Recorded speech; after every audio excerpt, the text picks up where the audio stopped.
Dear ladies and gentlemen, interested in the WANDEL project, as well as WANDEL partners participating in the side event this afternoon. Let me quickly introduce myself. I'm Martina Flörke. I'm a professor for engineering, hydrology and water resources management at Ruhr University in Bochum. And together with Rüdiger Schaldach from the Center for Environmental Systems Research at the University of Kassel, I co-coordinate the WANDEL Consortium. A list of partners is given on this slide. And this kind of overview is the whole list of partners, but some of them are participating this afternoon, presenting and actively discussing with you their research and work. So within WANDEL, we are aiming to answer the question if water scarcity will drive the energy transition, or the other way around, if restrictions on water resources will delay or even hinder the implementation of a global energy transition. In order to answer these questions, we used a two-level approach addressing the energy and water dimensions at the global and regional levels. But today, in this side event, we will focus on the regional level and show the importance to consider the global level as well. In more detail, we analyzed 4 different energy systems and 4 different case studies, which are a coal power plant at the Weser and the Weser River Basin, a chain of 6 hydropower plants at the Danube. Both of these case studies are located in Germany. A sugarcane mill in Rio dos Patos Basin in Brazil, and a concentrated solar power plant in the Dra Valley in Morocco.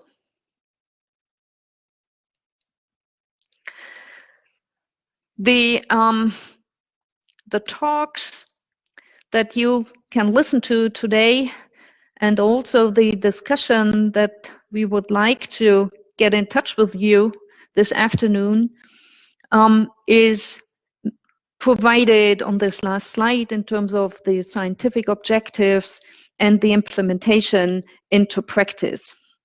So we don't want to show only the scientific partner's view, but also the solution and the different products that were developed by our SME partners and our practice partners participating in our WANDEL project.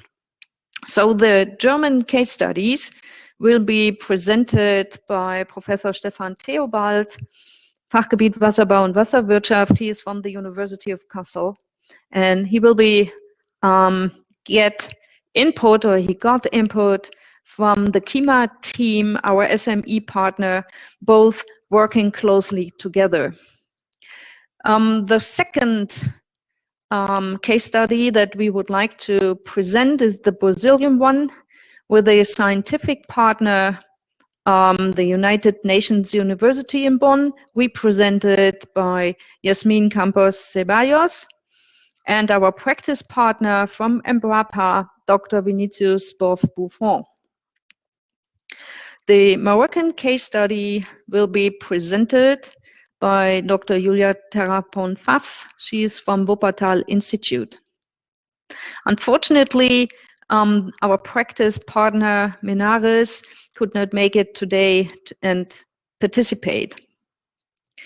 The fourth input that we would like to present today is the environmental sustainability assessment and water scarcity footprints from our scientific partner, CESA, represented by Anna Schomberg, and our SME partner, WAGU, Alexander Lenz. He works for the Gesellschaft für Wasserwirtschaft, Gewässerökologie und Umweltplanung.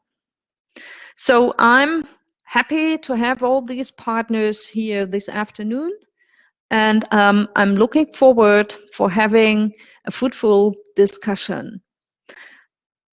Stefan, I would like to ask you now to start with your presentation on contributions to the two German case studies. Ja, vielen Dank, Martina, für die freundliche Einführung. Meine sehr geehrten Damen und Herren, ich möchte nun auf die Fallstudien 1 und 2 zu sprechen kommen. Wie schon erwähnt, sind das die Fallstudien Weser und Donau mit unterschiedlichen Nutzungen bezogen, auch auf die Energiefrage. Es wurde schon angedeutet, dass es einmal um Kohlekraft geht, aber an der Weser geht es noch um viele andere Bewirtschaftungsfragen, die damit in Verbindung stehen, und dann um das Thema Wasserkraft an der Donau. Hier möchte ich jetzt starten letztendlich mit der ersten Case Study, also mit dem Weser-Einzugsgebiet, und aufgeführt ist zum einen die Untersuchungsregion. Es ging hier um eine großräumige Modellierung, das heißt von einem bestehenden Modell, das hier die Eder und die Fulda umfasste, wurde eine Ergänzung durchgeführt, letztendlich um die komplette Oberweser. Es wurde eine Weiterentwicklung eines simulationsgestützten prädiktiven Optimierungsmoduls entwickelt und eingesetzt. Und letztendlich geht es um die Analyse der Wassernutzung und Verteilung entlang der Weser, wobei da konkurrierende Nutzungsanforderungen mit zu berücksichtigen sind, wie Schifffahrt, aber auch Wasserentnahmen. Die Details sind hier nochmal etwas genauer aufgeführt, die Details für letztendlich die Ziele und die Aufgaben. Es geht also um die Quantifizierung der überregionalen Wirkung der Talsperrenbewirtschaftung. Das hat man eben auf der Skizze gesehen. Es geht letztendlich um die Steuerungsfrage. Ich klicke vielleicht nochmal zurück. Wie diese zwei Talsperren, die hier aufgeführt sind, die kleinere Talsperre ist hier die Diemeltalsperre und die sehr große Talsperre ist die Edertalsperre, wie die zu steuern sind, um die entsprechenden Nutzungsanforderungen zu generieren. Und die Edertalsperre ist mit rund 200 Millionen Kubikmeter Inhalt die drittgrößte Talsperre Deutschlands. Und Fragestellung war oder ist, wie können wir die steuern, um beispielsweise hier über den gesamten Verlauf der Oberweser letztendlich entsprechende Wasserstände und Abflüsse zu generieren, um beispielsweise die Schifffahrt zu gewährleisten oder aber auch entsprechendes Kühlwasser für thermische Kraftwerke mit zu berücksichtigen. Ich gehe jetzt nochmal einen Schritt vor. Das ist also hier nochmal aufgeführt, also die Quantifizierung der übergeordneten Talsperrensteuerung. Dann geht es um Simulation von verschiedenen Szenarien, um die entsprechende Handlungsmaßnahmen zu identifizieren. Und wichtig ist, dass da die Interessen der verschiedenen Praxispartner berücksichtigt werden, hauptsächlich das Wasserschifffahrtsamt Hanmünden und die BFG, also die Bundesanstalt für Gewässerkunde.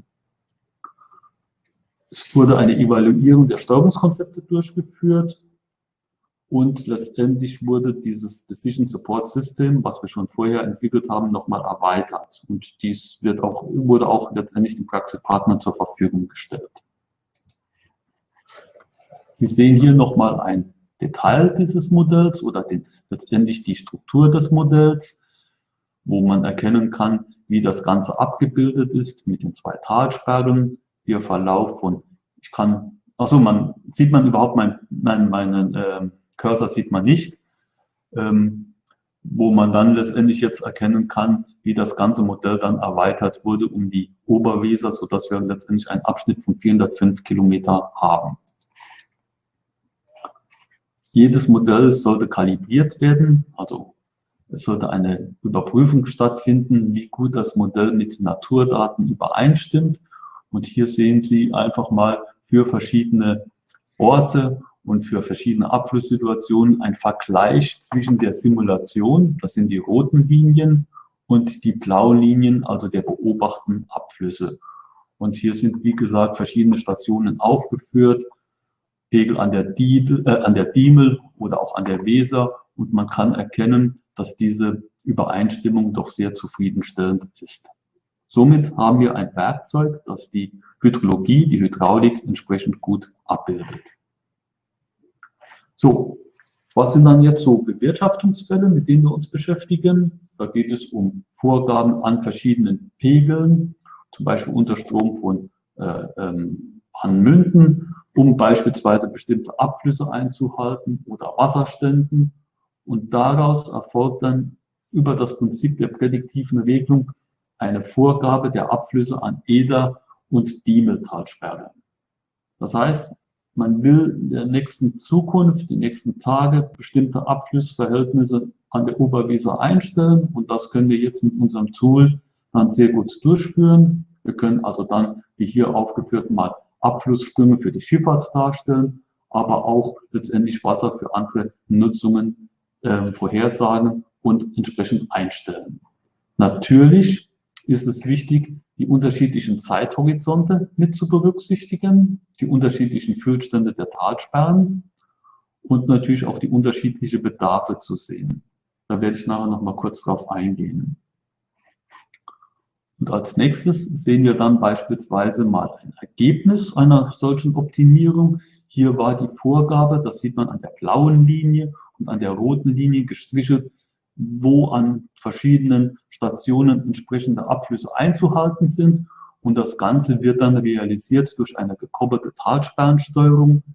Das ist die grüne Linie, ist jetzt hier die Abgabe an der Edertalsperre, die braune an der Diemeltalsperre. Und man kann erkennen, dass die Ziele beispielsweise eine Stützung einer Welle erreicht werden, indem die gewünschten Abflüsse, das sind die blau gestrichenen Abflüsse, im Prinzip erreicht werden. Oder hier dieser rote Abfluss.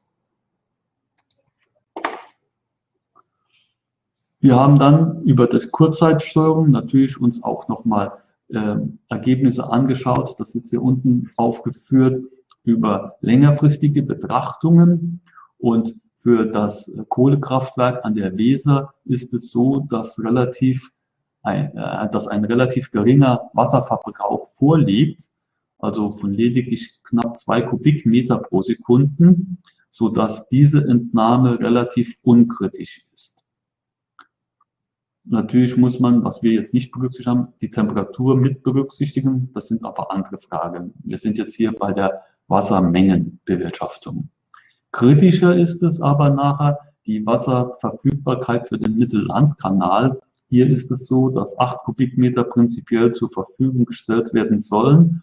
Und wenn wir jetzt insbesondere auch im Hinblick auf den Klimawandel mit niedrigen Abflüssen im Sommer rechnen, wird dies nur sehr begrenzt durch durch die Bewirtschaftung letztendlich der Edertalsperre möglich sein, weil letztendlich die entsprechenden Volumina trotz der 200 Millionen Kubikmeter nicht gegeben sind. Hier unten sind nochmal Daten aufgeführt, die wir von der BFG bekommen haben, um letztendlich gewisse Szenarien durchzuführen. Zum Abschluss für die Studie 1 kann man erkennen, dass das Simulations- und Optimierungsmodell erweitert wurde. Das ist ein Funktionsmodell, ein Modell, das viele Funktionen enthält. Die Analyse und Optimierung der Wassernutzung an der Oberweser. Wir konnten Maßnahmen identifizieren. Wir konnten auch durch die entsprechenden Szenarien auch die Folgen des Klimawandels mit betrachten. Und derzeit ist der künftige Bedarf an dem Kraftwerk Heiden am Mittellandkanal noch gedeckt. Wie das künftig aussieht mit dem Mittellandkanal, das wird kritischer werden. Und der Fokus der Niedrigwasserauferhöhung ergab, dass punktuelle Stützungen möglich sind, die sich auf wenige Tage beziehen. Aber bei längerfristigen Abgaben sind die Volumina letztendlich nicht ausreichend. Und die Steuerung, es ist möglich, eine zielgerichtete Steuerung der Talsperrenabgabe für eine optimierte Nutzung durchzuführen.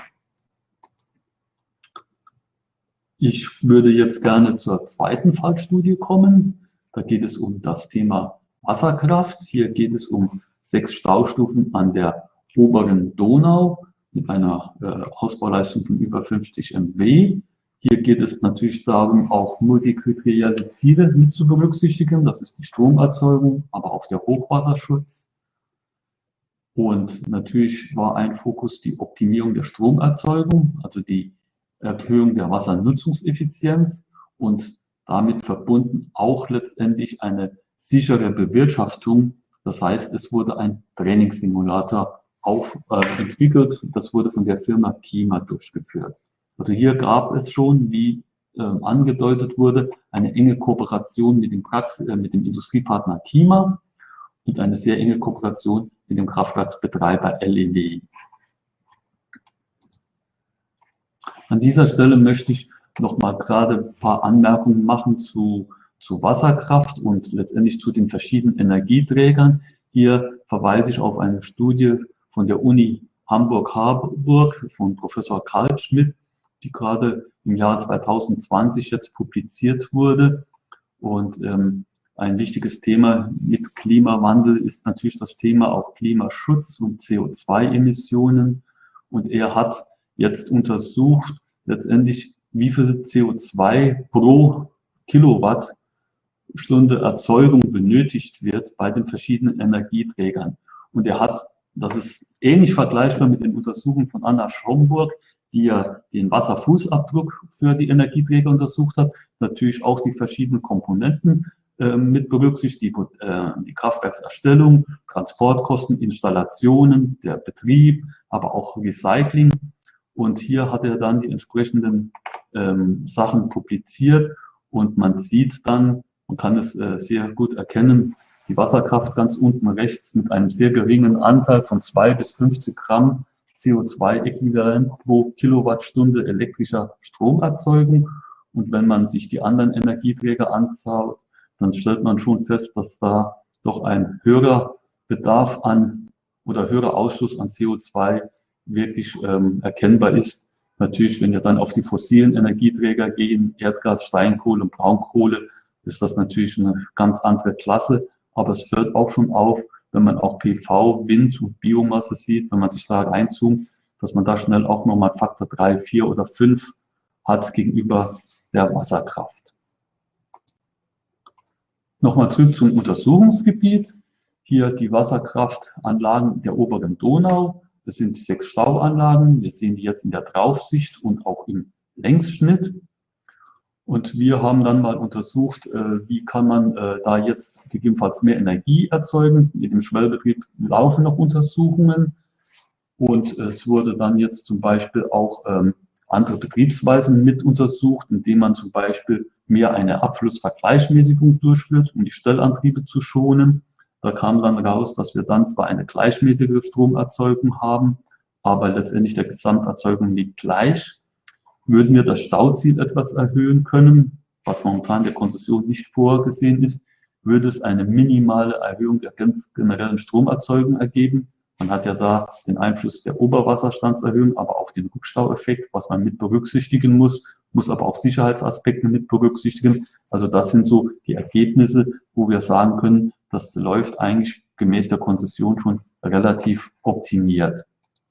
Ein wichtiges Element in diesem Projekt war die Entwicklung eines Trainingssimulators. Dieser wurde von der Firma Kima durchgeführt. Wir haben das natürlich fachlich mit begleitet. Und hier möchte ich einfach mal ein paar Anmerkungen machen zu den Untersuchungen, die Kima dann letztendlich durchgeführt hat. Also zum einen ist so ein Trainingssimulator ein Hilfsmittel. Er hat verschiedene Anforderungen mit zu berücksichtigen. Er muss die nichtlineare Systemdynamik des Abflussgeschehens berücksichtigen, die unterschiedlichen Nutzungsanforderungen und auch mit Klimawandel werden wir vermehrt starke Extremereignisse haben. Das zieht sich einmal auf das Hochwasser, aber auch insbesondere auf Niedrigwassersituationen. Hier sehen Sie einfach nochmal das Bild dieser Staustufenkette, wo auch Lokalregner aufgeführt sind und auch die Möglichkeit gegeben ist, einen übergeordneten Koordinator durchzuführen. Und nochmal zurück zu dem Trainingssimulator. Er wird dann eingesetzt als Schulungssystem für Kraftwerks- und Wartenpersonal. Also das kann da trainiert werden, wie es der Name sagt. Wir können Normalbetrieb fahren, Halbautomatik oder auch Vollautomatikbetrieb fahren. Wir können Handeingriffe simulieren. Wir können einfach den Wartenfahrer ein gutes Gefühl geben, damit sie das System oder ein gutes Systemverständnis letztendlich erwerben. Und dieses System kann erweitert werden, zum Beispiel für diese übergeordnete Abflussvergleichsmäßigung, was wir gerade in einer anderen Sache schon gerade weiter fortgeführt haben, aber auch, was immer wichtiger ist, die übergeordnete Leistungsregelung durchzuführen. Also wie kann man zum Beispiel Primärregelung und Sekundärregelung durchführen, Anbindung von Batteriespeichern. Das sind also die wichtigen Fragen heute auf dem Strommarkt.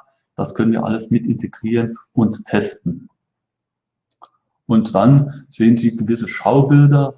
Die Qualität muss ich mich ein bisschen entschuldigen, aber Sie sehen hier einfach mal dargestellt, wie jetzt für die verschiedenen Stauanlagen Abflüsse sich entwickeln, Wasserstandsentwicklungen sind. Und hier unten wäre zu erkennen beispielsweise, wie Turbinen und Wehrabflüsse sich aufführen und darstellen. Und hier nochmal auch Detailinformationen zu den einzelnen Staustufen. Wie gesagt, ich blende hier das ein. Dies wurde von der Firma Kima durchgeführt. Kima ist ja auch jetzt hier vertreten, wenn da Fragen wären. Und ich schließe dann mit dieser Folie, wo letztendlich nochmal die Koordinaten unseres Fachgebietes aufgeführt sind. So, ich glaube, die Zeit habe ich relativ gut eingehalten.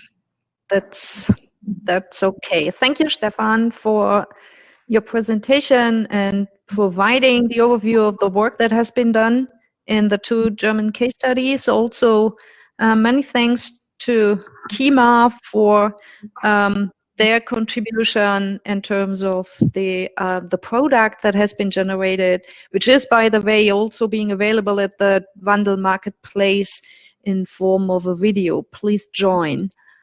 Now coming to our next presentation from the Brazilian case study, Yasmin Campos and Vinicius Buffon. Please, the floor is yours. Thanks a lot, Martina. Can you hear me? Yes. So yes, I am Yasmin Campos, and I am a research associate in the United Nations University in the Institute for Environmental and Human Security. As it was mentioned before, we led the case study about the biomass in Brazil. So we analyzed what was the role of water for sugarcane-based electricity generation. As you can see here, our case study is located in a biome called Cerrado. Cerrado, you can see here, is in the middle of Brazil and is where more than 50% of the sugarcane right now is being planted and harvested in Brazil, and is where most of the expansion of sugarcane is happening. And this is because the land there is very cheap compared to other areas, and because the temperature is very optimal to grow sugarcane, and third, because it is flat. And this is important because sugarcane can be burned anymore to be harvested, so mechanization is something that has to happen and it has to be used. So the area is perfect to plant and crop sugarcane. But as you can see here, it's flat, but it's also a savanna that has a very high water deficit. So it has a dry season that lasts between 5 to 7 months, and a little change in the precipitation can really impact the agriculture in a really high way. So urgent development of water use efficiency strategies are needed in the area. We analyze, and also because under climate change scenarios, the precipitation is projected to be less. So this is going to be a problem in the area in the future. So we analyze the system taking into account both the agriculture and the industrial phase. So as you can see here, is almost a closed cycle. So the sugarcane is planted and it might or not be irrigated, and then it is harvested and taken to the mill where it's going to be crushed. And the industry as itself, they already recover the water coming from the sugarcane to reduce it within the mill, and the dry biomass is the bagasse that is going to be used to generate electricity for the mill and then to sell it to the grill. And then the wastewater from the mill is mixed with vinasse, that is another byproduct from the ethanol production, and is going to go back to the fields for irrigation. So as you can see, it's already kind of a closed system. In the industrial phase, a lot of changes have been made. The industry already improved a lot of cycles. And as I already mentioned, the water from the sugarcane is also used during the process. So they've been reducing the fresh water withdrawal between the last years from 2.3 to 1.2 cubic meters per ton of sugarcane that is processed. So they have been already a lot of improvements in the mill as itself and in the industrial phase. But according to the industrial sector, they could even reduce to 0.7 cubic meters. So they still like room to reduce the fresh water withdrawal from the industry. And some of the further improvements should be focused more to improve the Rankine cycle, so to use like higher temperature and higher pressure to generate more electricity per ton of sugarcane processed, and also to improve the energy use within the industry. So if you reduce the energy that is going to be used to process a ton of sugarcane, then you're going to have more surplus of energy to sell it to the grid. And the third one is the access to the grid, to dams, because right now the mills have access to a dam to cover partly the water that is going to be needed to process sugarcane, but it's not 100%. So in a case of a drought, this is going to be a really key element.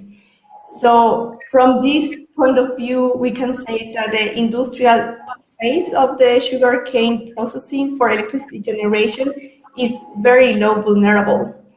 I'm going to handle this now to Vinicius so he can continue with the agriculture phase.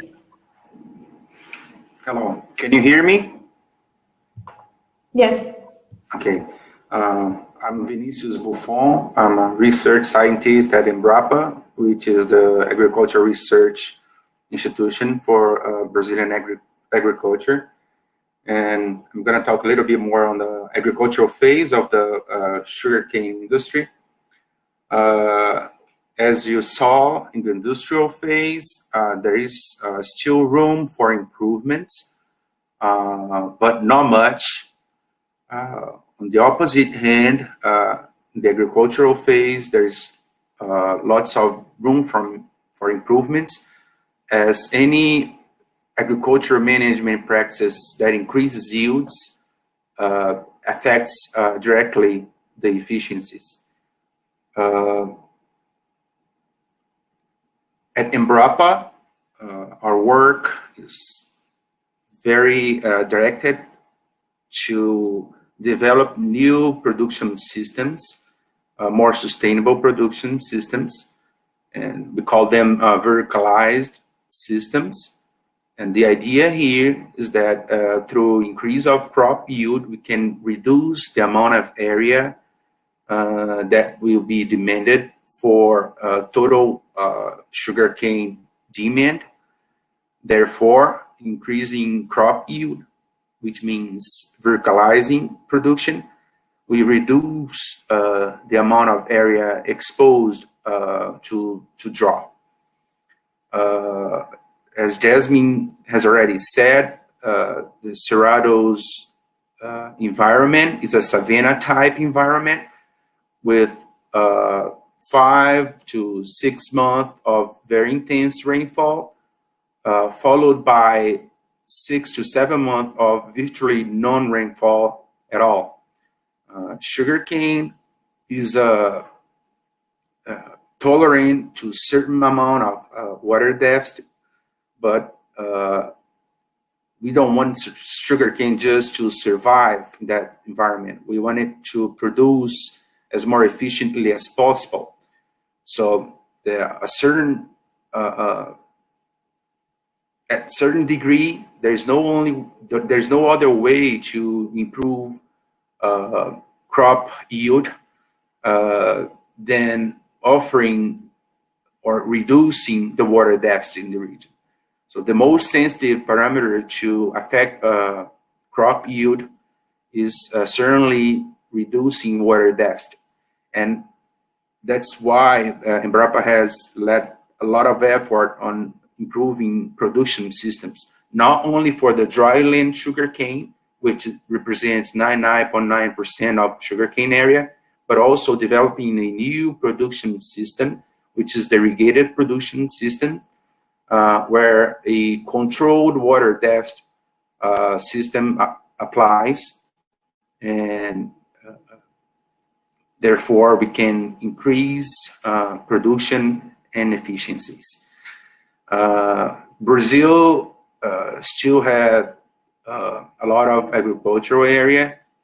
We only occupy about 9% of the whole territory with agriculture.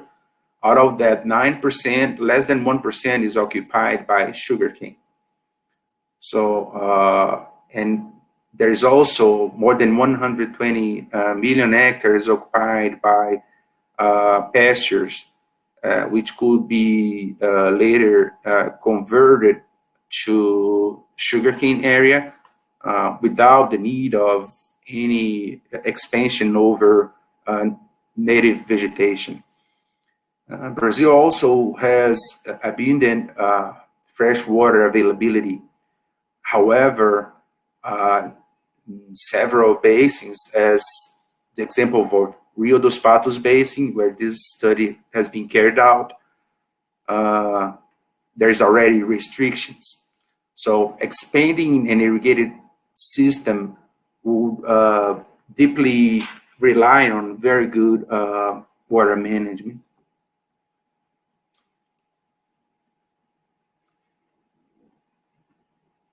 So the findings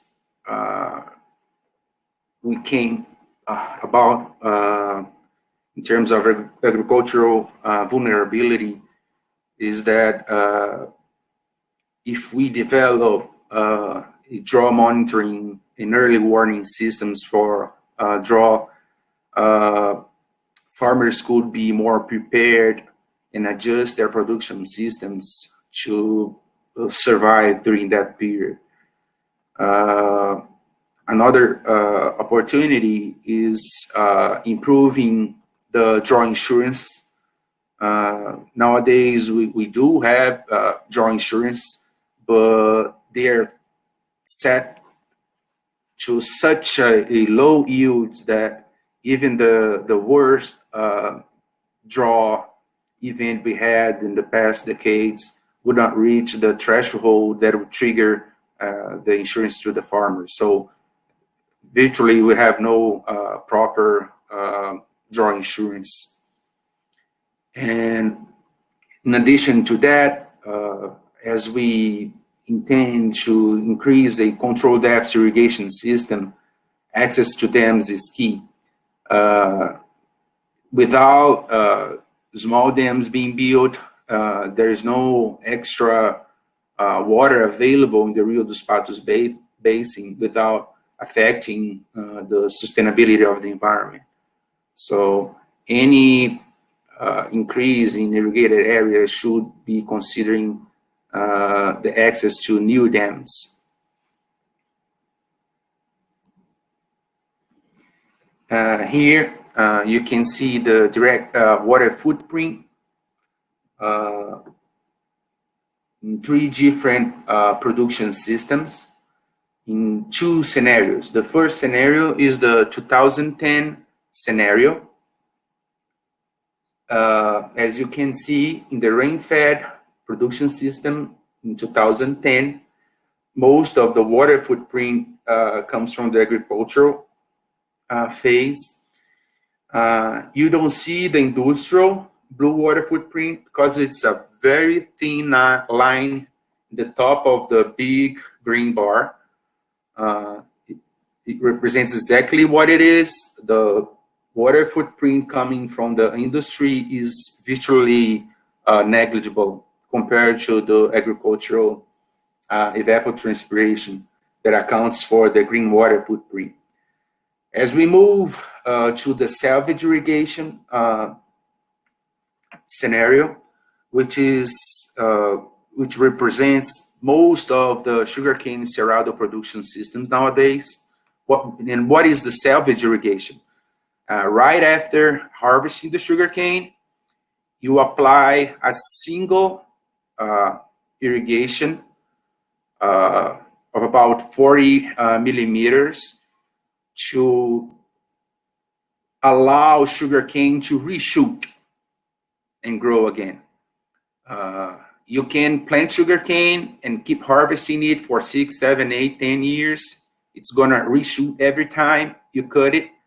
However, as time passes by, you lose plant population and reduce yield.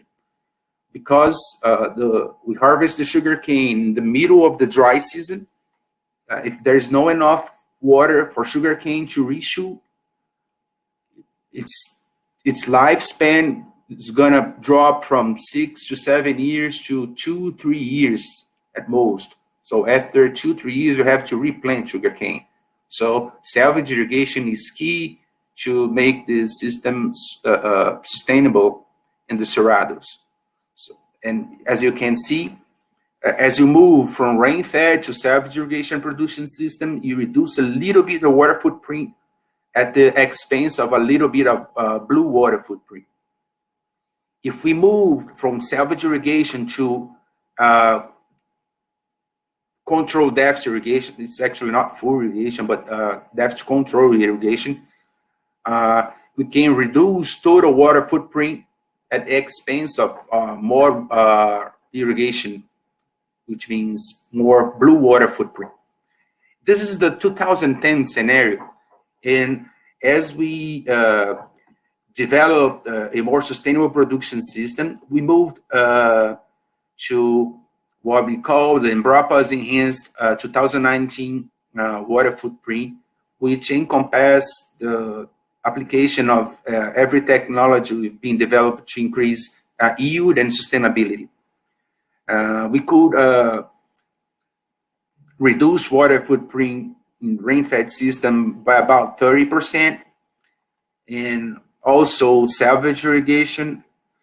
And the most significant improvements were in the controlled depth irrigation production system for sugarcane, where we could reduce total water footprint by half of the initial scenario. However, it has to be observed that all that improvement comes at an expense of additional blue water.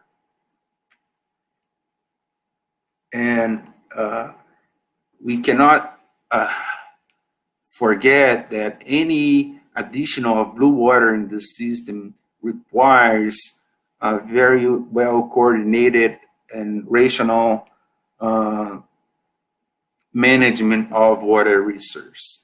Yes, there is still room for improvement, and a lot of improvement actually, but also it only can happens in a sustainably manner if the water resources are all well managed.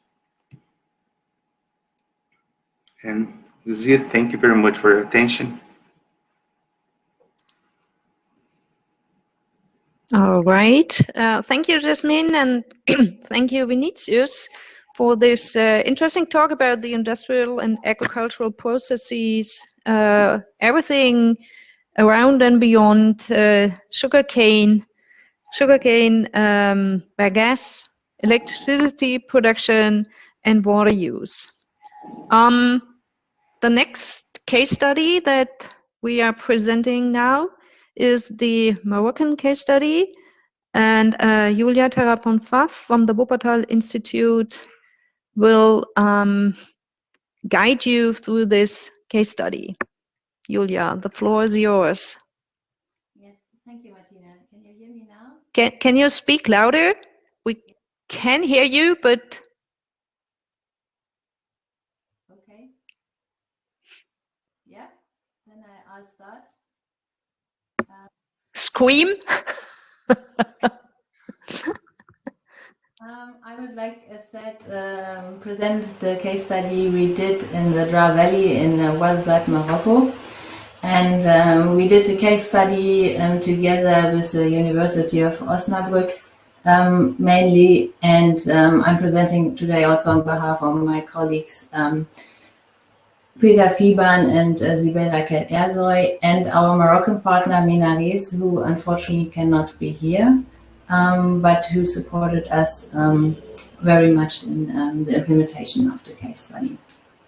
So, as said, our case study was located in Ouarzazate, Morocco, and we were looking at the middle Dra Valley. The Dra Valley is a river that starts from the El Mansour Dabi reservoir near Ouarzazate and provides water to the oasis downstream, and this is one of the biggest or the largest oasis areas worldwide.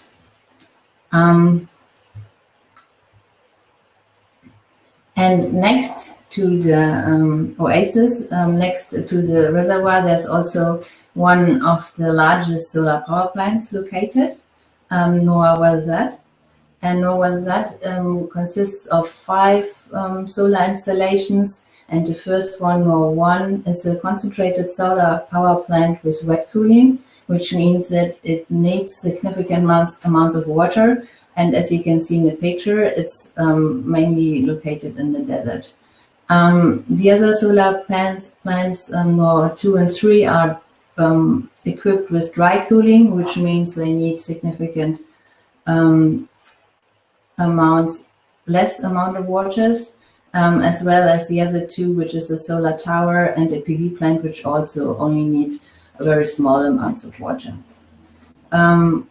Overall, we can say that we can see in the next slide that the power plant only accounts for less than 1% of the local water demand, which is mainly sourced in the area from the Mansour Dabi reservoir and from groundwater reservoirs. The households in Ouarzazate and the oasis also only use a small amount of water, and tourism accounts for about 1% of water. But as we can see, the largest amount of water is consumed by agriculture in the area, about like 96%. Still, the area is already water scarce today, and the demand cannot be met by the available water. So in the future, when we see the predictions for the area for an average climate change scenario, temperatures are expected to increase and rainfall is expected to decrease. And of course, there are some variations in how severe the climate change effects will be, but overall it's expected that water will become even more scarce.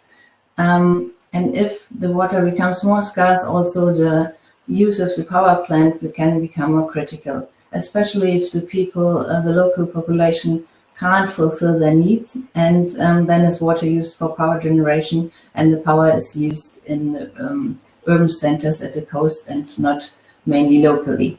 So there's a potential for conflict between the water use for power or for agriculture or for other uses.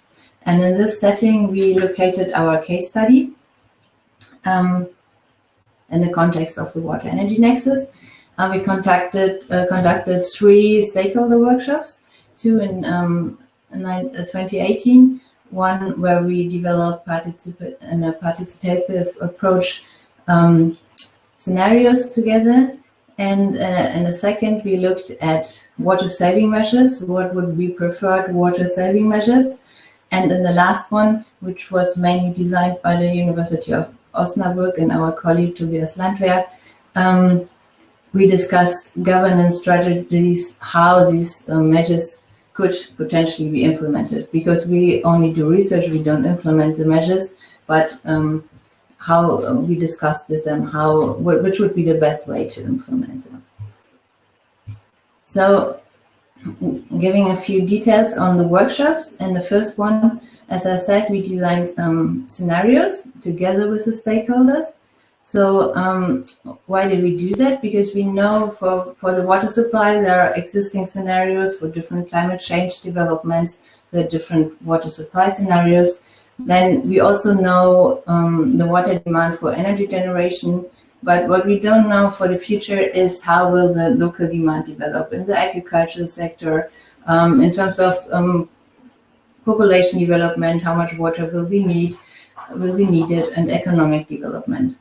So this was what we discussed together with the stakeholders, and we developed 3 scenario narratives with them. One business as usual, one economic growth first, where water is increasingly used for cash crops, and which means short-term economic gains for the farmers, but in long term the water resources will be exhausted quite fast, and then there will be no option for economic activities in the agriculture sector, which is also the main economic sector in the area.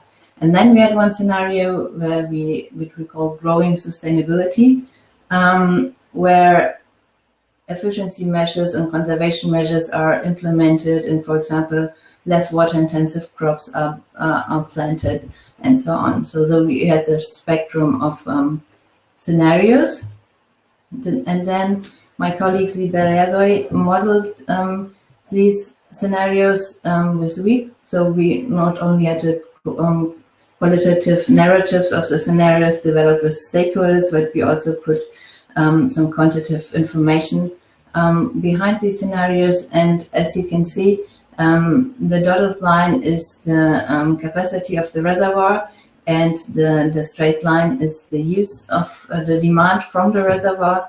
And as you can see, with the growing sustainability, we also in dry years, the water will not be sufficient, but in the rest of the years, at least the water will be sufficient to meet the demand.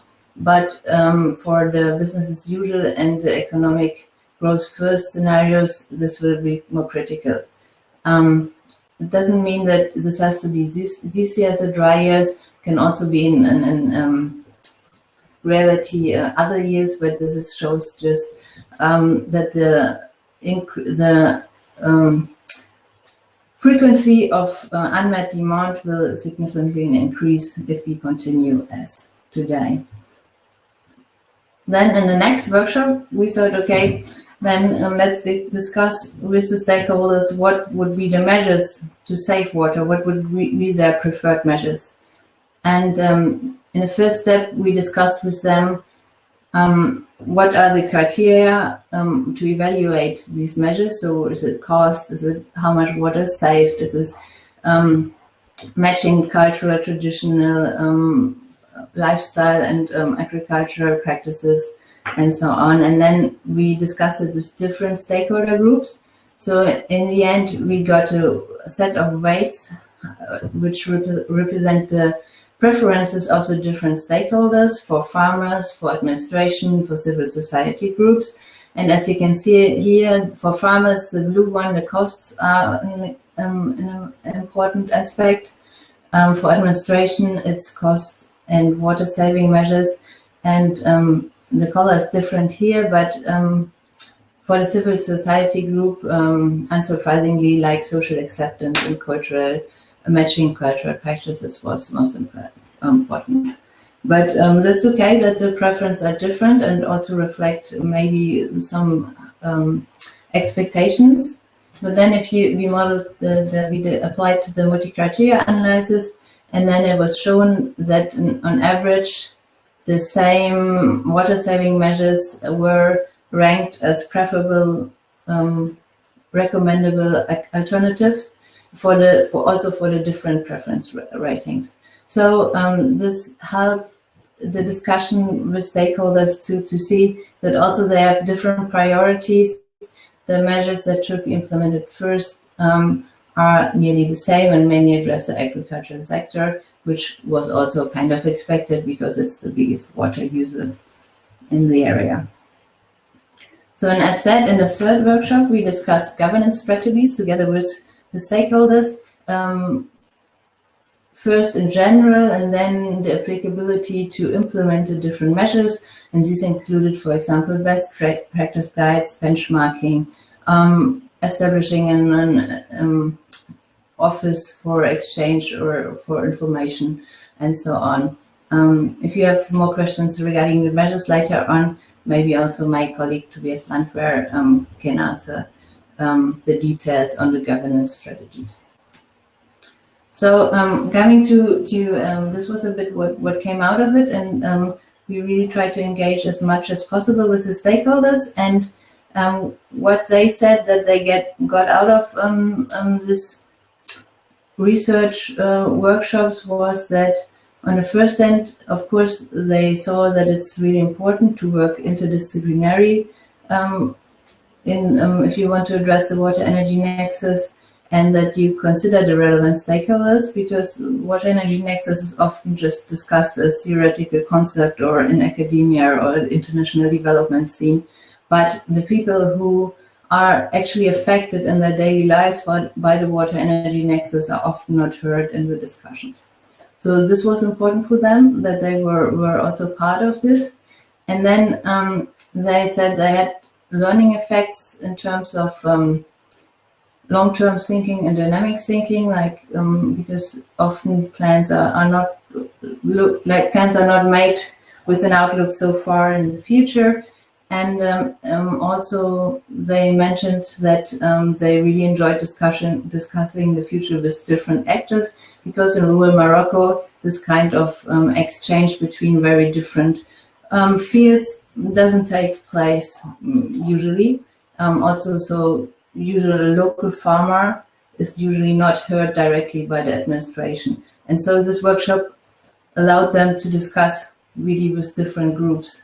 And then it also contributed to awareness in terms of environmental conservation needs. Of course, they already all feel the water scarcity and the problems connected to water, but the solutions are not always that clear. So this raised also awareness about the environmental connections between the water and energy fields. And as said, with the multi-criteria analysis, with this approach, with discussing alternatives and seeing that also with different preferences, potential solutions might be the same, helped or in general helps to build a better acceptance for measures and strategies, and also stakeholders being part of the discussion also often helps for the further implementation of such measures. Because if you think about agricultural measures, these are quite hard to implement because the traditional practices and so on are not easy to change. So yeah, that's all from my side on the case study in Morocco was that. Thank you very much for your attention, and of course I'm happy to take any questions later on in the discussion.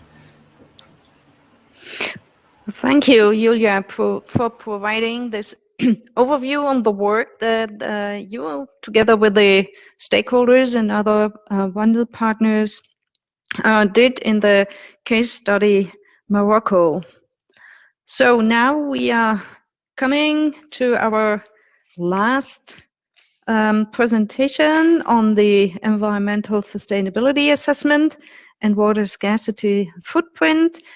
Two new methodologies being developed within WANDEL, and Anna Schomberg and Alexander Lenz, they will get in detail or provide more details on this in the next couple of minutes.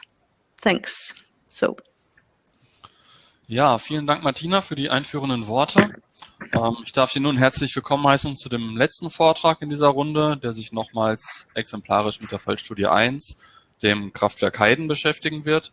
Mein Name ist Alexander Lenz, ich bin Mitarbeiter bei der WAGO GmbH in Kassel und damit Teil eines Praxispartners in dem WANDEL-Projekt. Gemeinsam mit Anna Schomberg vom Center for Environmental Systems Research der Uni Kassel möchte ich Ihnen nun Einblicke in die Methodik der Umweltnachhaltigkeitsprüfung des neu entwickelten Konzeptes und in den Wasserfußabdruck geben und erste Ergebnisse zu den Auswirkungen des Kraftwerks auf lokaler und globaler Ebene vorstellen. Das Kraftwerk Heiden, wie vorhin schon gesehen, liegt im Petershagener Ortsteil Lade im Norden von Nordrhein-Westfalen. Es handelt sich um ein Steinkohlekraftwerk mit einem Monoblock und einer Ausbauleistung von 920 Megawatt.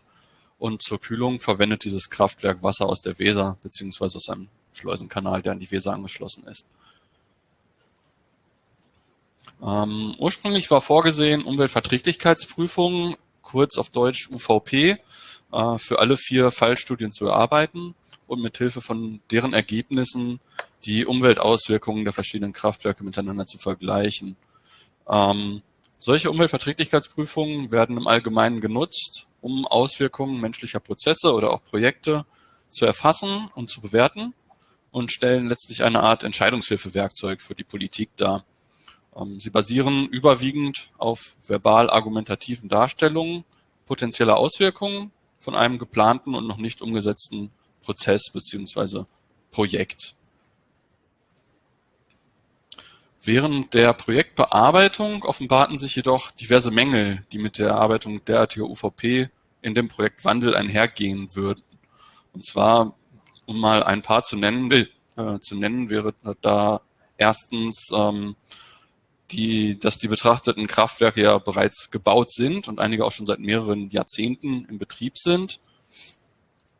Dann ist ein Problem, dass sich die Beschaffung vergleichbarer Daten tatsächlich als sehr schwierig herausgestellt hat, weil wir eben im internationalen Kontext arbeiten wollen und selbst deutschlandweit die Daten doch sehr unterschiedlich sind, sowohl qualitativ als auch quantitativ.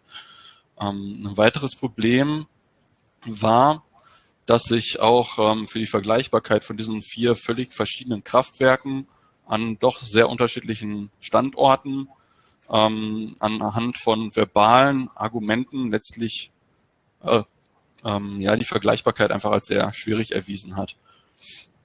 Und zu guter Letzt, leider nicht auf dieser Folie aufgeführt, aber auch noch bedeutsam ist eben, dass die Umweltverträglichkeitsprüfung, die herkömmliche Umweltverträglichkeitsprüfung, Fernwirkungen dieser Kraftwerke nicht berücksichtigt und eben auch die Umweltauswirkungen, die daraus einhergehen, nicht darstellen, abbilden und bewerten kann. Daraufhin haben wir dann die sogenannte Umweltnachhaltigkeitsprüfung entwickelt, die auf einer vollkommen anderen Datengrundlage basiert. Diese Umweltnachhaltigkeitsprüfung, im Englischen ESA for Environmental Sustainability Assessment, haben wir zusammen mit dem CISA entwickelt. Anna Schomberg war da maßgeblich daran beteiligt.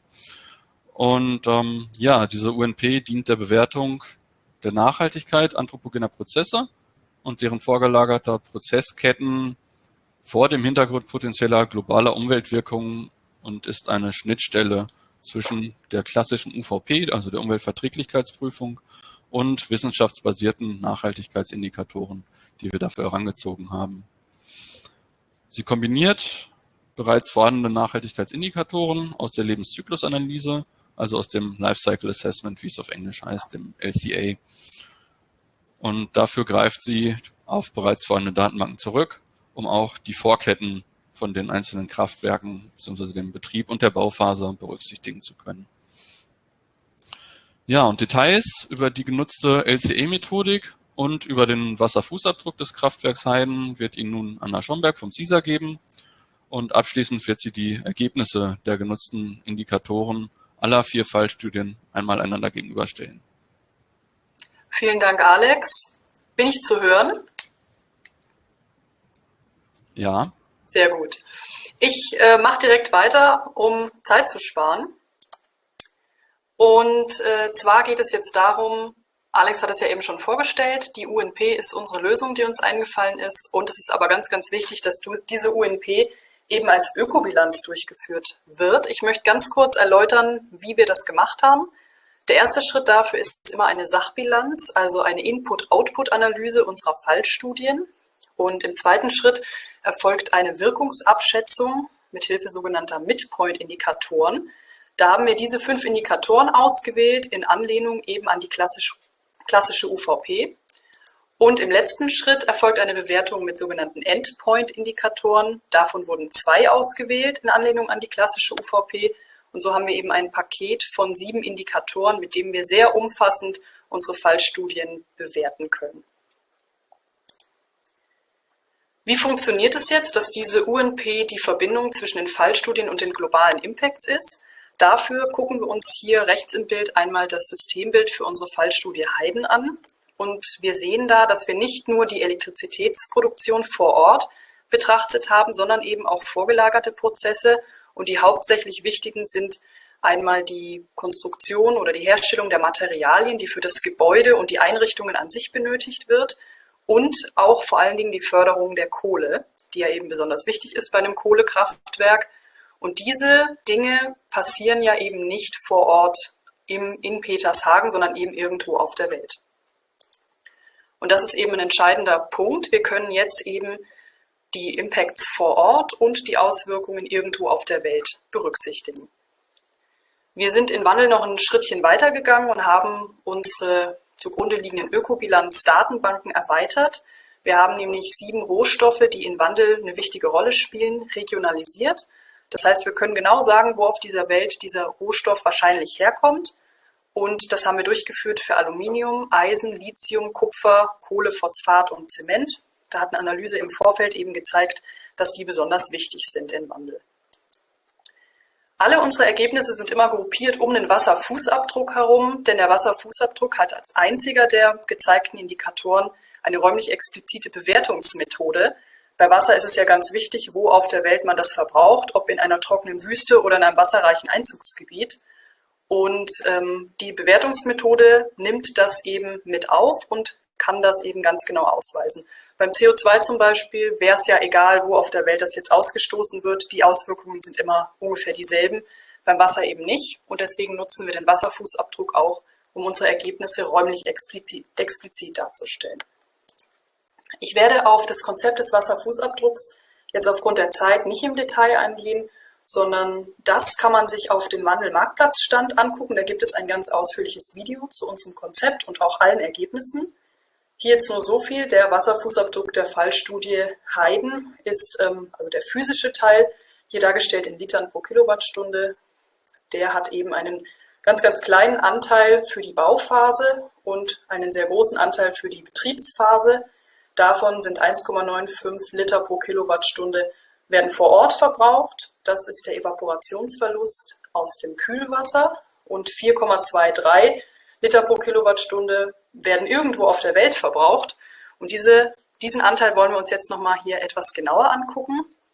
In dieser Karte dargestellt sind hier die 5 größten Beiträge zum physischen Wasserknappheitsfußabdruck in dieser Operation-Phase. Und diese 5 größten Beiträge machen ungefähr 20% von den 4,23 Litern pro Kilowattstunde aus. Die anderen 80% sind nochmal ganz, ganz viele Prozesse, die nur ganz kleine Beiträge alle liefern. Und die lassen sich schlecht hier alle in der Karte darstellen. Und außerdem wollen wir ja auch hauptsächlich auf die Brennpunkte eingehen. Ja, auf der Karte sieht man eben ganz links die Fallstudie Heiden, das ist das kleine blaue Polygon. Und dann die 5 größten Beiträge. Ich werde jetzt mal einen davon herauspicken, um zu beschreiben, was hier genau dargestellt ist. Und zwar den größten. Das ist die Quanqiuguo Steinkohlemine in China. Und das kleine Dreieck zeigt uns, dass wir das hier wirklich minenscharf abbilden können. Wir wissen genau, wo diese Mine liegt. Bei einigen der anderen Beiträge konnten wir es nicht so genau aufschlüsseln. Da sind wir auf Regions- oder Länderebene geblieben. Und dieser große rote Kreis stellt die Menge an verbrauchtem Wasser dar. Allerdings nicht die tatsächlich reale physische Menge, sondern dieser Wasserverbrauch ist gewichtet. Das heißt, er wurde mit einem Faktor multipliziert, der den Wasserstress in dieser Gegend widerspiegelt. Und hier kommt jetzt die Farbe des Kreises ins Spiel. Da gucken wir mal unten in die Legende, unten rechts. Und wir sehen, dass diese Farbe einem Wasserstresslevel von 60 bis 100 entspricht. Ganz genau ist es in Quanqiuguo 79. Das heißt, die tatsächlich verbrauchte Wassermenge dort wurde mit 79 multipliziert. Und so kommen wir dann am Ende bei diesem Kreis raus. Und das gibt uns jetzt die Möglichkeit, die verschiedenen Wasserverbräuche überall hier auf der Welt direkt miteinander zu vergleichen. Und wir haben das regional vorherrschende Wasserstresslevel direkt berücksichtigt. Und wir sehen eben, über den Wasserfußabdruck können wir ganz gut die verschiedenen Beiträge überall auf der Welt abbilden und hier einfangen. Zum Abschluss möchte ich jetzt noch die anderen Indikatoren kurz zeigen. Und zwar haben wir hier diese ganzen 7 Indikatoren, die ich vorhin vorgestellt hatte, für alle unsere Fallstudien berechnet, für die Bau- und die Betriebsphase. Und aufgrund der Zeit kann ich jetzt nicht auf die einzelnen Werte eingehen und die einzelnen Dinge beschreiben. Ich möchte einfach nur klar machen, dass wir mit dieser Möglichkeit alle Fallstudien wunderbar direkt miteinander vergleichen können. Und wir haben in jeder Zeile immer den größten und den kleinsten Beitrag markiert. Der größte Beitrag ist in Rot, der kleinste in Grün. Und ich möchte noch dazu sagen, dass die Werte gerundet sind, deswegen steht eben manchmal 0,00 drin, obwohl dann in der 4. oder 5. Nachkommastelle noch was kommt. Und die Werte sind alle pro Kilowattstunde hier ausgewiesen. Für das Kraftwerk Heiden möchte ich jetzt mal noch so ein paar einzelne herauspicken.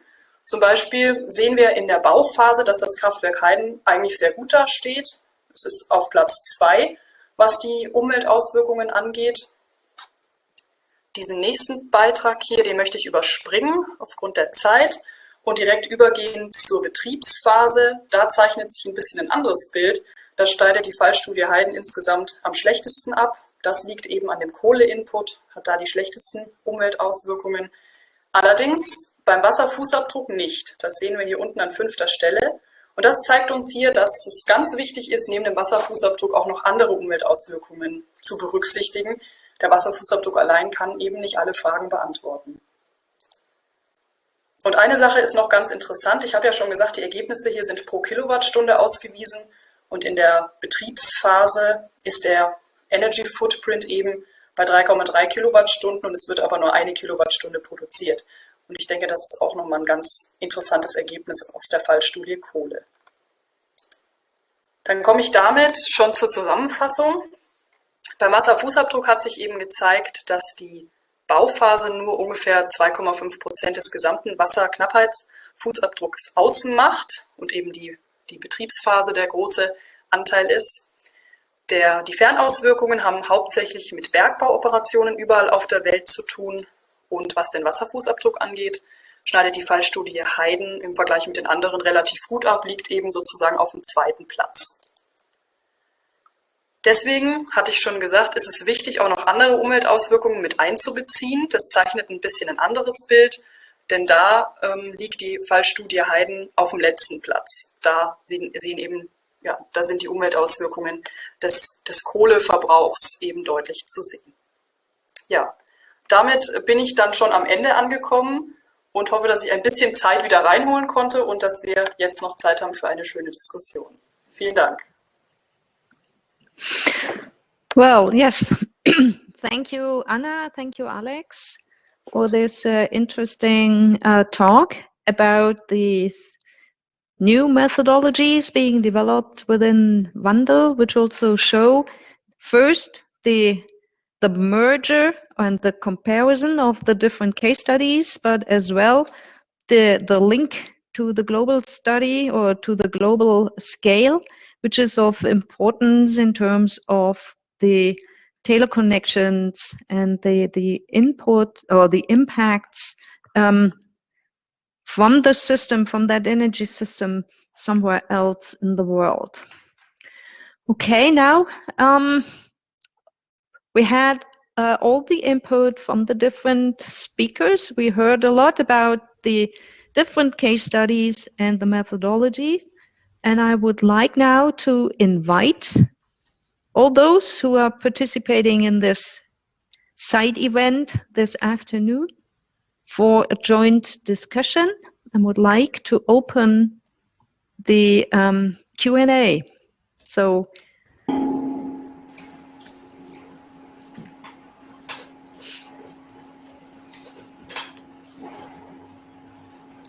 okay, so Lilith here again. Now we're in Q&A mode, so every participant can activate his or her audio or ask for permission to speak, or just write in the chat.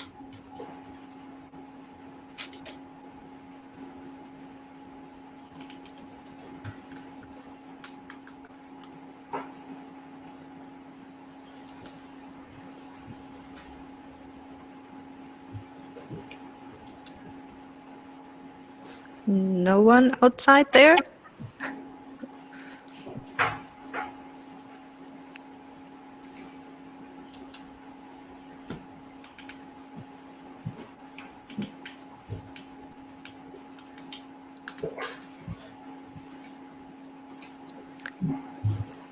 I see Christian is typing.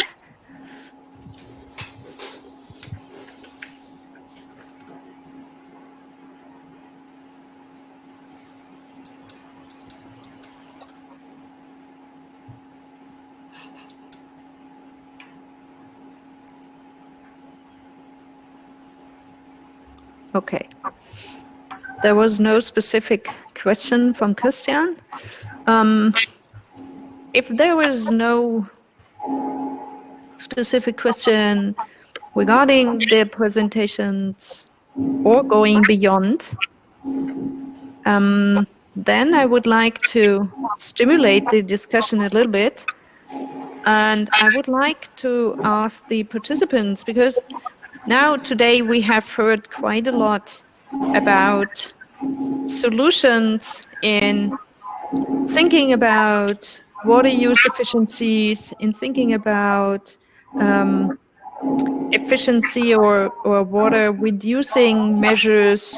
We heard about participatory processes and the different methodologies that could be used, but I would like to ask you how you think how these solutions could be realized in the case studies.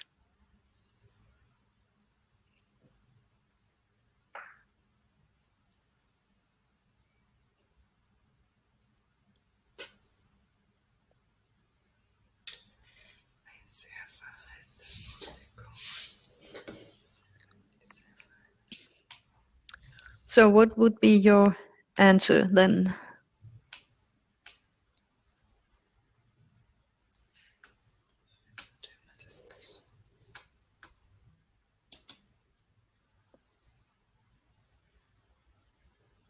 WANDEL partners, what do you think?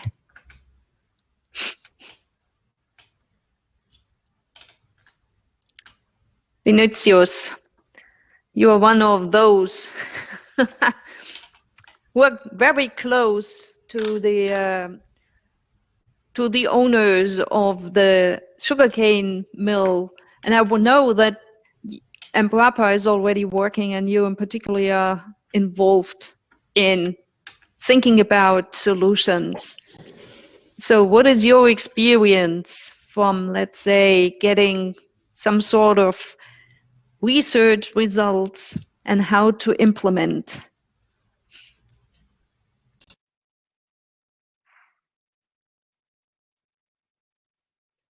I guess you're muted. We can't hear you, unfortunately. Can you hear me now? Yes, Good. that's perfect. Thank you, Martina, for the opportunity to share our perspective. And I should not let pass the opportunity also to thank WANDEL for the amazing opportunity to work together. It's been a very important process to us. We've been working with water footprint in the past, and WANDEL project was an opportunity to bring it back, and especially regarding the electricity part. Well, with that being said, our strategy focused on a very deep solution-minded approach. So this is probably one of the most important premises we take. Every time we go to analyze something, we don't analyze it by analyzing or just out of curiosity. We do it with a solution-minded approach. Second, we believe that if we want to be successful in terms of a solution proposal, we have to be very close to the actors. In that sense, being very close to the sugar mills, very close to the farmers, very close to the policymakers is key. There's no way to find a very good sustainable solution being far from one of them. And we try to do it by working with them, the technological development. We don't do the development at Embrapa and then we bring them and tell, okay, see what we found. We bring them together, we do the brainstorming and find out what are the most sensitive parameters to be optimized, and then we together decide which are the main roads we're going to take to try to solve it. And it's on-the-go process. Sometimes it takes way more energy than we would like to as scientists, because we need to make sure that we are on the same page, and this doing together is not just talking, you know, to show to the others, oh, see how nice we did it all together. It actually has to be done together. Otherwise, at the end of the development process, they're not gonna take that solution to the system, to the process. On the other hand, when we develop a technological approach with them, at the end of the research process, there is no technology transferring anymore. It's already done. There is no training for the partners. They're already trained. Now, actually, they work as a multiplier of this knowledge, because every competitor looks to what the other one is doing to replicate it.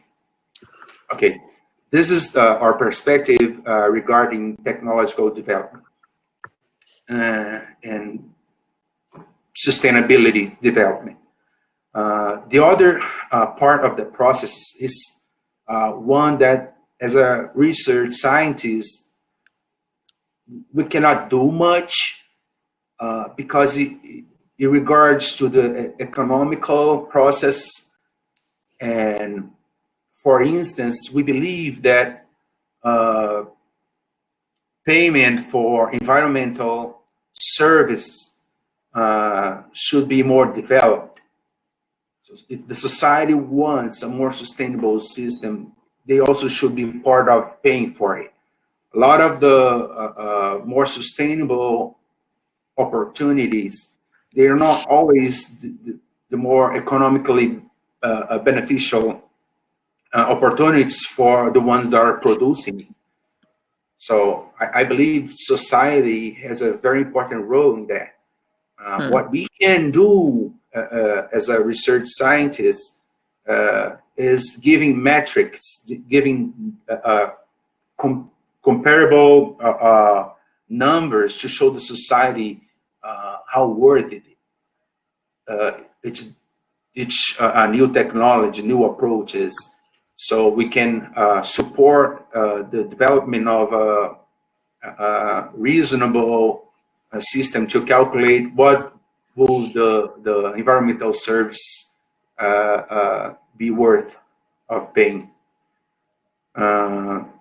Embrapa has been putting a lot of effort on that, but as you can imagine, we go as far as on the science part,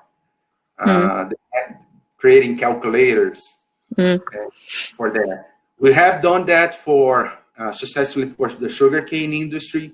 As a matter of fact, 2020 is the first year where the fossil fuel industry, by law, has to purchase I don't know how to translate it. It's kind of a biofuel sustainability credit. So each sugar mill, they have a carbon efficiency number, and for each ton of sugarcane produced in that more sustainable system, they get this CBIOS credits, and the fossil fuel industry has to pay for it. So it's kind of a carbon credit market for specifically built by the Brazilian government for the sugar industry. So you have a stimulus from the fossil fuels industry to increase their efficiency, so they have to buy less sustainable credits. And you also have stimulus for the sugarcane industry to improve their sustainability efficiency, so they have more credits to sell. So we believe this is the kind of system that will really support the improvements of production system sustainability. Otherwise, we're going to rely only on conscience. And environmental conscience is important, is fundamental, but in order to have it translated to change in society, we have to touch the economical part of it. Okay, thank you, Vinicius. I mean, that's quite good news, particularly thinking about that less bagasse will be probably just only used to burn it, and that it's more efficient to generate electricity and support the market. Exactly. Were the other points that you made in working closely with the farmers, with the policymakers, and so on, Julia, do you think that this is also something that you observed in Morocco, that's important to get this very close collaboration with people from the industry, but also from policymakers to get measures implemented?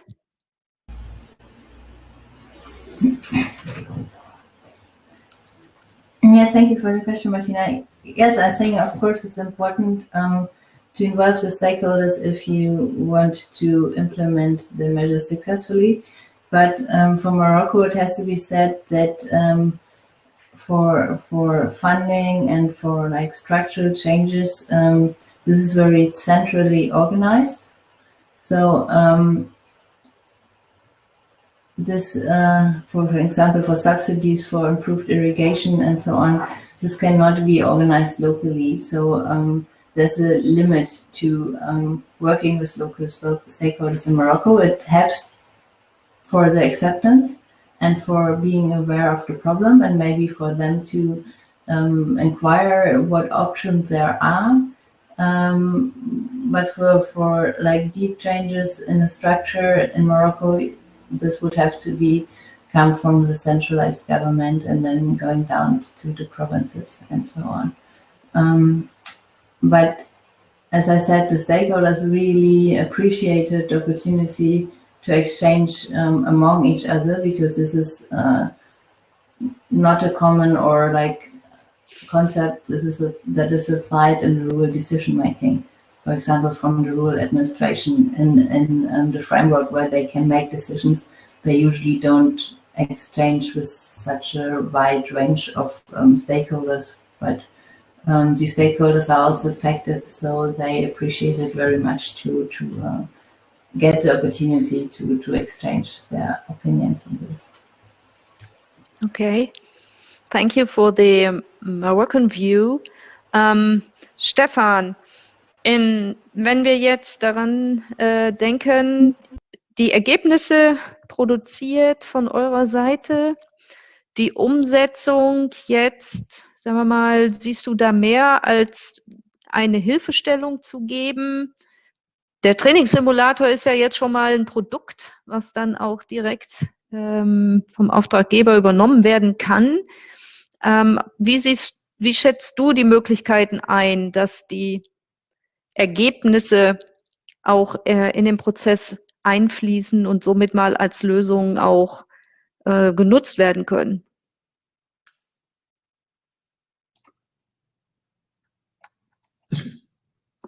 So, also wir haben uns ja mit den technischen Lösungen beschäftigt, und es sind zwei Aspekte vielleicht mit zu berücksichtigen oder noch ein dritter.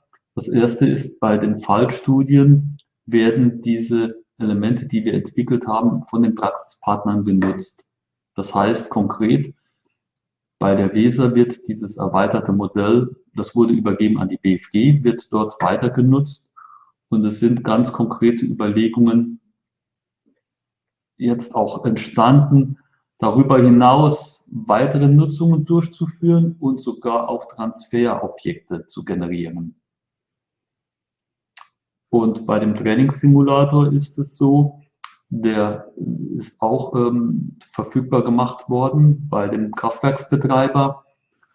Und auch dieses Themengebiet wird von anderen Kraftwerksbetreibern sehr positiv aufgenommen.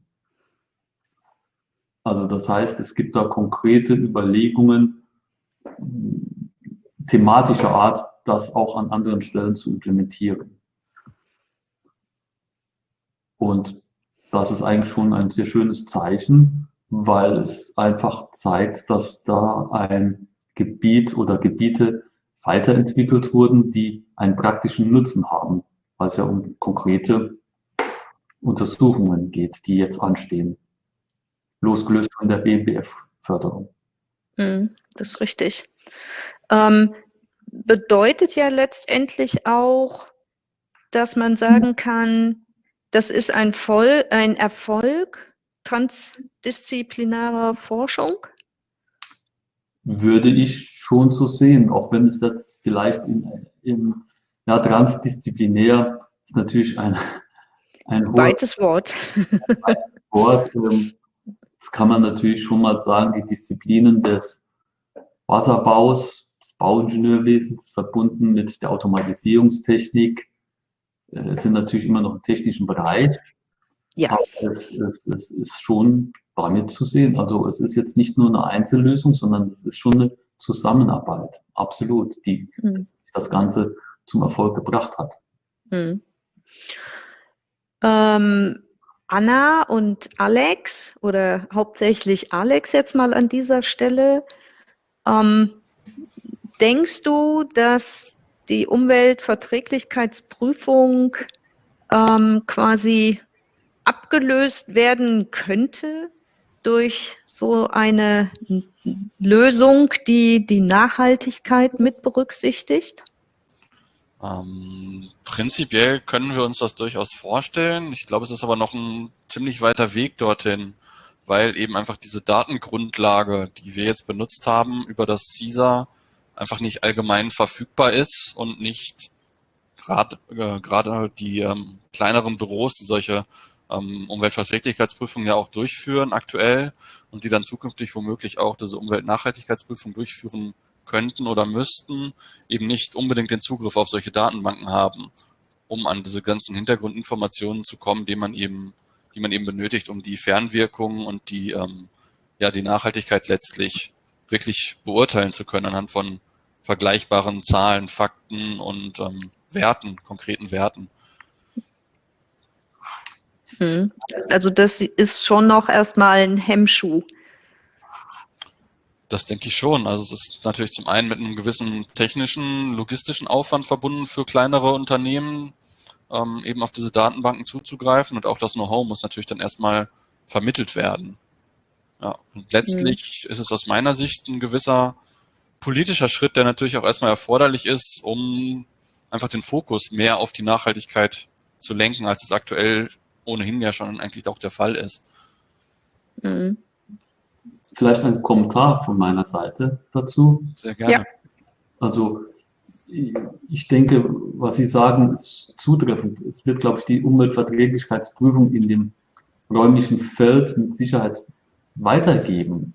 Aber unabhängig davon, diese Idee auch wirklich den Fernbezug mit darzustellen, ist meines Erachtens sehr sinnvoll.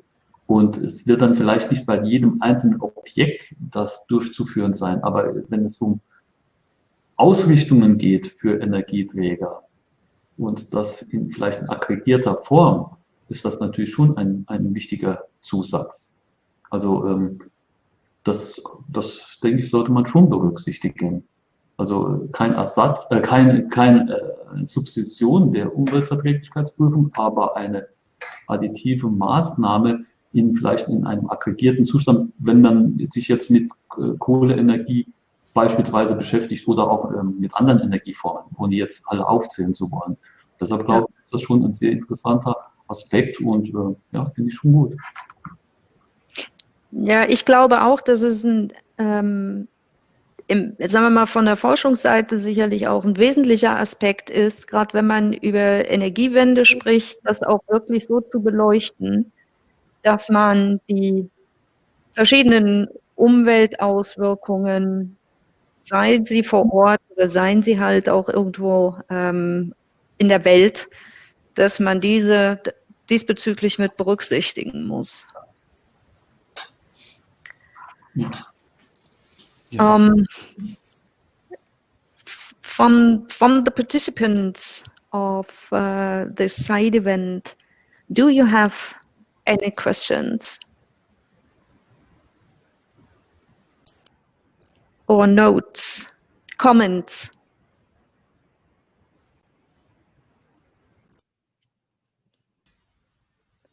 If all is fine with you and no one else does have any question,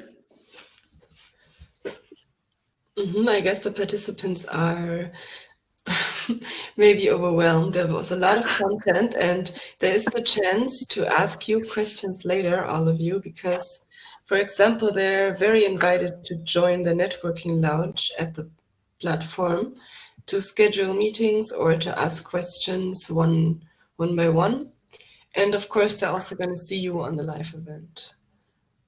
So if there are no questions from the participants, we could come to an end and maybe discuss this deeper on the project booth or at the live event. And I would like to thank the project WANDEL again for all their nice content and interesting conversations. I also learned a lot, and thank you very much. I hope I see you soon. With this, I would like to end this event now and stop the recording. Thank you all. thank you, Lilith, for facilitating and managing. We finally made it. So all mics and cameras properly worked. It was nice meeting you all this afternoon. Thanks for your contribution, and let's look forward to bringing our results together over the next couple of months when we work on the final report. And I hope that we can manage to have joint publications as well, as I think there is quite a lot of potential behind the work that has been done. I would like to thank you, and have a nice week. Yeah. Thank you so much. Thanks a lot.